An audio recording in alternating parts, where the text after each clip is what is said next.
அனைவருக்கும் வணக்கம். இப்போ நம்ம பார்க்க போகிறது சுக்கு, மிளகு, திப்பிலி, ஏலக்காய், அக்கரை, சித்தரத்தை, அஸ்வகந்தா, அதிமதுரம் போன்ற 18 மூலிகை கொண்ட உடன்குடி மணியாஸ் பனங்கற்கண்டு பால். இது எப்படின்னா 100 மில்லி பால், சூடான 100 மில்லி பாலில் நம்ம உடன்குடி மணியாஸ் பனங்கற்கண்டு ஒரு 10 கிராம், ஒரு 10 கிராம் எடுத்துக்கணும். கரெக்டாக இப்போ இந்த 10 கிராம் எடுத்து 100 மில்லி சூடான பாலில்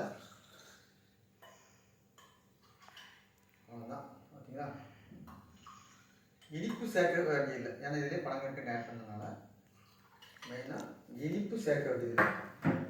இது பாருங்க, கொஞ்சம் காட்டம் கம்மியாக இருக்குது. தேவையானவங்க இனிப்பு அதிகம் சேர்க்குற பட்சம்னா கொஞ்சம் கல்கண்டு. நம்மகிட்டயே பார்த்தீங்கன்னா நல்லா காட்டம் ஏறு. நம்மகிட்டயே பனங்கற்கண்டு தூளாகும், பனம் சர்க்கரை ஆகும், கருப்பட்டி தூளாகும், பனம் கல்கண்டாகும், கட்டியாகும், எல்லாம் கிடைக்கும். இதை குடிக்கிறதுனால மெயினாக வாயு தொல்லை போகும், நல்ல பசி எடுக்கும், சளி, இருமல் எல்லாமே தீர்வு. வாங்கி குடிங்க, ஆர்வம் தாங்க. இதெல்லாம் வேணும்னா டிஸ்கிரிப்ஷனில் லிங்க் கொடுத்துருக்கேன், மறக்காமல் கிளிக் பண்ணி பாருங்கள்.